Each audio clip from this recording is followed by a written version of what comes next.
கிறிஸ்துவுக்குள் அன்பானவர்களே, ஆண்டவராக இயேசு கிறிஸ்துவின் நாமத்தினாலே உங்கள் யாவரையும் நான் அன்போடு கூட வாழ்த்துகிறேன்.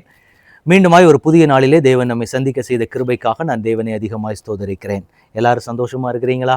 ஆண்டவருடைய பாதத்துல கர்த்தருக்குள்ள எப்பொழுதும் சந்தோஷமாய் இருங்கள் என்று மறுபடியும் உங்களுக்கு சொல்லுகிறேன். இந்த நாளிலே நாம் தியானிக்க போகிற வசனம் தானியேல் தீர்க்கதரிசியின் புஸ்தகம் 6வது அதிகாரத்தினுடைய கடைசி வசனம், 28வது வசனம். தரியுவின் ராஜ்யபார காலத்திலும் பெர்சியனாகிய கோரேசினுடைய ராஜ்யபார காலத்திலும் தானியேலின் காரியம் ஜெயமாயிருந்தது. ஆமேன். இன்னைக்கு அதே இடத்துல உங்க பேரை போட்டுக்கோங்க. உங்க பேரை போட்டு இன்னைக்கு நீங்க சொல்ல போறீங்க, உங்களுடைய காரியமும் இன்றிலிருந்து ஜெயமாயிருக்க போகிறது. ஆமேன். ஆண்டவருடைய பாதத்துல காத்து கொண்டு இருக்கிறீங்கல்ல, இந்த காரியத்துல ஜெயம் கிடைக்குமான்னு சொல்லி ஆண்டவரிடத்துல கேட்டுக்கொண்டு இருக்கிறீங்கல்ல, ஆண்டவர் உங்களுக்கு இந்த வாக்குத்தத்தத்தை கொடுக்கிறார். உங்கள் காரியம் ஜெயமாய் முடியும். நீங்க எதை ஆரம்பிக்க போறீங்க, என்ன ஒரு காரியத்துல ஆண்டவருடைய பாதத்துல காத்திருக்கிறீங்க, ஆண்டவர் இன்றைக்கு உங்களுக்கு வாக்கு கொடுக்கிறார். உங்க காரியம் ஜெயமாய் முடியும். தானியேலின் காரியத்தை ஜெயமாய் முடிய பண்ணின தேவன் உங்க காரியத்தையும் ஜெயமாய் முடிய பண்ணுவார். இன்னைக்கு என்ன ஒரு காரியத்தை ஆரம்பிக்க போறீங்க, இந்த காலையில இதெல்லாம் செய்யணும்னு சொல்லி ஒரு பிளான் போட்டிருப்பீங்கல்ல, ஆண்டவர் சொல்லுகிறார், உங்களுக்காக நான் ஜெயம் கொடுக்கிற தேவனாக உங்களுக்கு முன்னாடி போகிறேன். ஆண்டவர் சொல்லுகிறார். தானியேலுக்கு ஜெயத்தை கொடுத்தார். தானியேலுக்கு ஆண்டவர் ஜெயத்தை கொடுத்த விதம் அப்படின்னு பார்க்கும்போது, அடிமையாக கொண்டு போகப்பட்ட ஒருவர், ஆனால் அந்த தேசத்துக்கு அதிபதியாகும்படிக்கு ஆண்டவர் ஆசீர்வதித்தார். அதே போலதான் யோசேப்பு என்ற தேவ மனிதருடைய வாழ்க்கையிலேயே அதேதான். அடிமையாக கொண்டு போகப்பட்ட ஒரு நிலைமை. ஆனா கடைசியா பார்க்கும்போது அவர்கள் ராஜ்யபாரம் பண்ணுகிற அளவுக்கு அவர்களுடைய வாழ்க்கையை ஆண்டவர் ஆசீர்வதித்து உயர்த்தினார். ஒரு ஜெயத்தை கொடுத்தார். ஏன்னா அவங்க செய்கிற காரியங்கள்ல கர்த்தருடைய கரம் அவர்களோடு கூட இருந்ததை அந்த ஜனங்களினுடைய ஆளுகிற ராஜாக்களுக்கு ஆண்டவர் காண்பித்தார். இப்ப இந்த இடத்துல இந்த தானியேல் தீர்க்கதரிசியினுடைய புஸ்தகத்துல காண்பிச்சிங்க அப்படின்னா, ஒவ்வொரு காரியமாக ஒவ்வொரு சூழ்நிலையும் தானியேலுக்குள்ள ஆண்டவர் விசேஷித்த ஞானத்தை கொடுத்திருந்தார். விசேஷித்த அபிஷேகம் அவருக்குள்ள வைக்கப்பட்டிருந்ததுனால அந்த தானியேல் செய்கிற காரியங்களை பார்க்கும்போது அந்த மனிதர்களுக்கு ஆச்சரியமா இருந்தது. ஏதோ ஒரு வித்தியாசமா பண்றாங்களே, இவன் செய்கிற காரியத்தை மற்ற எல்லாரையும் பார்க்கும்போது இவர்கள் மாத்திரம் ஒரு வித்தியாசமா இருக்கிறாங்களே.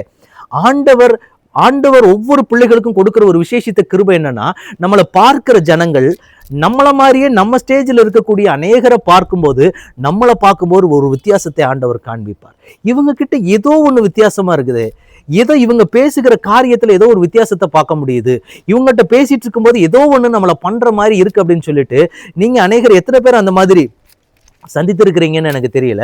ஆனா ஆண்டவர் அப்படிப்பட்ட ஒரு அனுபவத்துக்குள்ள நம்ம நடத்துகிற தேவன்.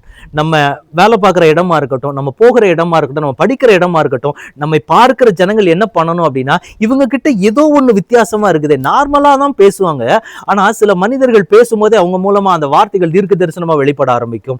சில மனிதர்கள் பேசும்போது பாத்தீங்கன்னா அவங்க பேசும்போதே ஒரு ஆறுதலை நம்ம உணர்ந்து கொள்ள முடியும்.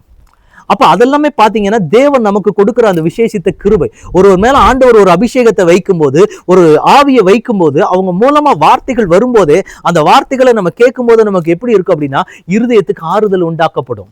எல்லாரும் பேசுவாங்க, எல்லாரும் பேசுற வார்த்தையை கேட்போம். ஆனா ஒரு சிலர் பேசும்போது அந்த வார்த்தையை கேட்கும்போது இருதயத்துல ஒரு ஆறுதல் உண்டாகும், ஒரு தேறுதல் உண்டாகும். நமக்குள்ள ஒரு விசுவாசம் நமக்குள்ள எழும்ப ஆரம்பிக்கும். இப்படி ஆண்டவர் ஒரு சிலருக்குள்ள ஒரு சில கிருபைகளை ஆண்டவர் கொடுத்திருப்பார். அதே மாதிரி இந்த தானியேலுக்குள்ள ஆண்டவர் ஒரு விசேஷித்த கிருபையை கொடுத்ததுனால அவர் செய்கிற காரியங்களை பார்க்கிற அந்த ராஜாக்களை என்ன பண்ணாங்கன்னா, ஏதோ ஒண்ணு வித்தியாசமா இருக்கு இவர்கிட்ட, அது என்னன்னு அவங்களுக்கு கண்டுபிடிக்க தெரியல. ஆனா அதுக்கு ரகசியம் என்னன்னா, தேவன் அவரோடு கூட இருந்தார். தேவன் அவருக்குள்ள ஒரு விசேஷித்த அபிஷேகத்தை வச்சிருந்தார். இது எல்லாம் தான் தானியேலினுடைய உயர்வுக்கு காரணம். இன்னைக்கு ஆண்டவருடைய பாதத்துல காத்திருக்கிற தேவனுடைய பிள்ளைகளை, உங்களை பார்க்கிற ஜனங்கள் நீங்க ஒரு வித்தியாசமான ஆள் தான். யார் என்ன வேணாலும் சொன்னாலும் சரி, நீங்க ஆண்டவருடைய பாதத்துல ஒரு விசேஷமானவர் தான். உங்களை பார்க்கிற ஜனங்கள் வித்தியாசமா தான் பார்ப்பாங்க. என்ன மற்றவங்க பேசுறதுக்கும் நீங்க பேசுறதுக்கும் வித்தியாசமா இருக்கு. ஊழியங்களே எடுத்துக்கோங்க. ஒவ்வொரு ஊழியர்கள் பேசும்போது ஒவ்வொரு விதமான அனுபவங்களை நம்ம பெற்றுக்கொள்ளலாம். ஏன்னா அவங்களுக்கு தேவன் என்ன கிருபையை கொடுத்திருப்பாரு நமக்கு தெரியாது. ஒரு சிலர்கிட்ட பேசும்போது நமக்குள்ள இருக்கிற விசுவாசம் அப்படியே கொழுந்து விட்டு எரியும். ஒரு சிலருக்குள்ள பார்க்கும்போது வசனத்தை குறித்த ஒரு தெளிவு உண்டாகும். ஒரு சிலர்கிட்ட நம்ம பேசும்போது, ஒரு சிலருடைய மூலமா, ஒரு சில தேவ மனிதர்கள் மூலமா வார்த்தை வரும்போது பாத்தீங்கன்னா, ஒரு சில நமக்கு இருக்க சில கன்ஃபியூஷன்ஸ் எல்லாம் அப்படியே கிளாரிஃபை ஆகும். ஒரு சில குழப்பங்கள் அப்படியே மாற ஆரம்பிக்கும். இதெல்லாம் ஆண்டவர் ஒவ்வொருவருக்குள்ள கொடுத்திருக்கக்கூடிய ஒவ்வொரு கிருபை. ஒரு சிலர்கிட்ட பேசினா இருதயம் அப்படியே ஆறுதல் அடையும். அவங்க பேச ஆரம்பிச்சிட்டாங்க அப்படின்னாலே அந்த வார்த்தையை கேட்கும் போது தேவ பிரசன்னம் ஒரு பக்கம் நிரப்ப ஆரம்பிக்கும். இன்னொரு பக்கம் பார்க்கும்போது ஆண்டவர் எனக்காக ஏதோ செய்கிறார் அப்படின்னு சொல்லி ஆண்டவருடைய அசைவாடுதல் அப்படியே உங்களால உணர முடியும். இதுதான் ஆண்டவர் நமக்கு கொடுத்திருக்கிற கிருபை. அதே மாதிரிதான் இங்க தானியேலுக்குள்ளே ஆண்டவர் ஒரு விசேஷித்த கிருபையை கொடுத்தாரு. அதனால அவர் இருந்த இடத்துக்குள்ள போகிற பொழுது இவன் மட்டும் எப்படி ஒரு வித்தியாசமாவே இருக்கிறான், நம்மளை பார்த்து நிறைய பேர் சொல்லணும்.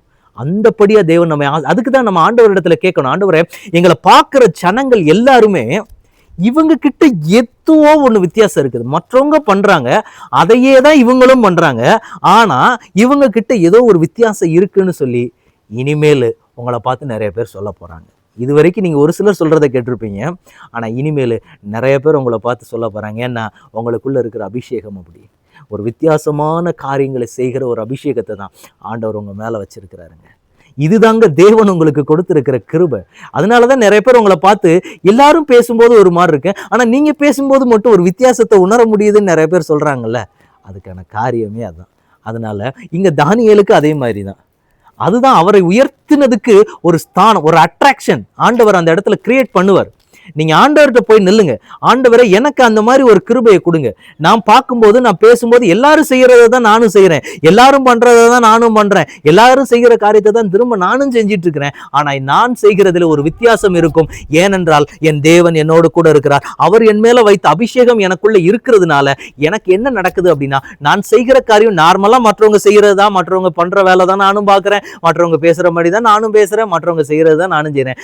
ஆனால் உங்க கூட இருந்தாரு அப்படின்னா ஒரு வித்தியாசம் இருக்கும். அந்த வித்தியாசத்தை பார்க்கிற மனிதர்களுக்கு ஒரு அட்ராக்ஷன் ஆண்டவர் கிரியேட் பண்ணுவாரு.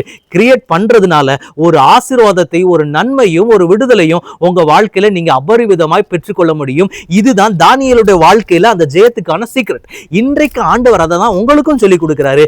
என்ன சொல்லி கொடுக்கிறாரு அப்படின்னா, உங்க வாழ்க்கையில இனி அந்த டிஃபரெண்ட்டை நீங்க பார்க்க ஆரம்பிப்பீங்க. ஏன்னா தானியேலின் காரியத்தை ஜெயமாய் முடிய பண்ணின கர்த்தர் இன்றைக்கு உங்க கூட இருக்கிறார்ல, அந்த தேவனை தானே நீங்க ஆராதிக்கிறீங்க. அந்த தானியேலை உயர்த்தி அழகு பார்த்த அதே தேவனை தான் நீங்கள் ஆராதிச்சிட்டு இருக்கிறதுனால இன்றைக்கு ஆண்டவர் உங்களுக்கு ஒரு வாக்கு கொடுக்கிறார். அந்த தானியேலை ஜெயம் கொடுத்த தேவன் இன்றைக்கு உங்களுக்கும் ஒரு விசேஷித்த அபிஷேகத்தை கொடுத்து, விசேஷித்த ஆவியை உங்களுக்குள்ள கொடுத்து, நீங்க பேசுற பார்வையில ஒரு அட்ராக்ஷன், உங்க பார்வையில ஒரு அட்ராக்ஷன் இருக்கும், உங்க பேசுறதுல ஒரு அட்ராக்ஷன் இருக்கும், உங்க பாடி லாங்குவேஜ்ல ஒரு அட்ராக்ஷனை கொடுப்பார். எல்லாத்துலையும் கொடுத்து ஆண்டவர் உங்களுக்குள்ள இருக்கக்கூடிய அந்த அபிஷேகத்தினுடைய நிறைவு ஒரு வித்தியாசத்தை அநேகர் இன்னமும் இவங்களுக்குள்ள இருக்கே அப்படின்னு சொல்லி அவங்க ஆச்சரியப்பட்டு, அவங்களுக்கு அது தெரியாது, அது கூட கிரியேட் பண்றது தேவன் தான். ஆனா அதை கர்த்தர் உங்களுக்கு செய்வார். உங்களுக்கு அது புரியும், என்ன நீங்க தேவனுக்குள்ள நிக்கிறீங்க. ஆனா வெளியில இருக்கிற ஜனங்களுக்கு தெரியாது. அதை பார்த்து என்ன செய்ய போறாங்கன்னா, உங்களுக்குள்ள ஒரு வித்தியாசத்தை கொடுக்கிறாரே, அந்த வித்தியாசத்தை பார்த்து இனிமேல் நீங்க ஆசீர்வதிக்கப்பட போறீங்க. இதுதான் ஆண்டவர் இந்த நாள்ல உங்களுக்கு கொடுக்கிற வாக்குத்தத்தம். உங்கள் காரியங்களை தேவன் ஜெயமாய் முடிய பண்ணுவார். உங்களை ஒரு அட்ராக்டிவான ஒரு ஆளா எல்லாரும் இருப்பாங்க. யூ ஆர் அ யூனிக் பர்சனா ஆண்டவர் உங்களை காண்பிச்சு அது மூலமா ஒரு உயர்வு உங்களுக்கு கிடைக்க போகுதுங்க. ஆண்டவர் இன்னைக்கு உங்களுக்கு சொல்ற ஒரு தீர்க்க தரிசனமான வார்த்தை தான். அதை சொல்லி ஆண்டவருடைய நாமத்தினால இன்றைக்கு இந்த வார்த்தை கேட்டுக்கொண்டிருக்கிற உங்களை கர்த்தருடைய ஊழியக்காரனா நான் ஆசீர்வதிக்கிறேன். இப்ப நம்ம ஜெபிக்கலாமா? ஆண்டவர் உங்களை இனி ஒரு வித்தியாசமான ஒரு ஆளா தான் கொண்டு போக போறாரு. உங்க பாதை இனிமேல் வித்தியாசமா மாறப்போகுது. உங்க லைஃப் ஸ்டைல் எல்லாமே வித்தியாசமா மாறப்போகிறது. ஏன்னா தேவனுடைய விசேஷித்த அபிஷேகம் உங்க மேல இருக்கு. அன்றைக்கு தானியேல் மேல அந்த விசேஷித்த அபிஷேகம் இருந்ததுனால தானியேல் உயர்த்தப்பட்டு தானியேலின் காரியம் ஜெயமாய் இருந்தது. இன்றைக்கு உங்க காரியமோ ஜெயமாய் இருக்க போகிறது. நாம் ஜெபிக்கலாம். தகப்பனே உம்முடைய கரங்கள்ல ஒப்பு கொடுக்கிறோம்ப்பா.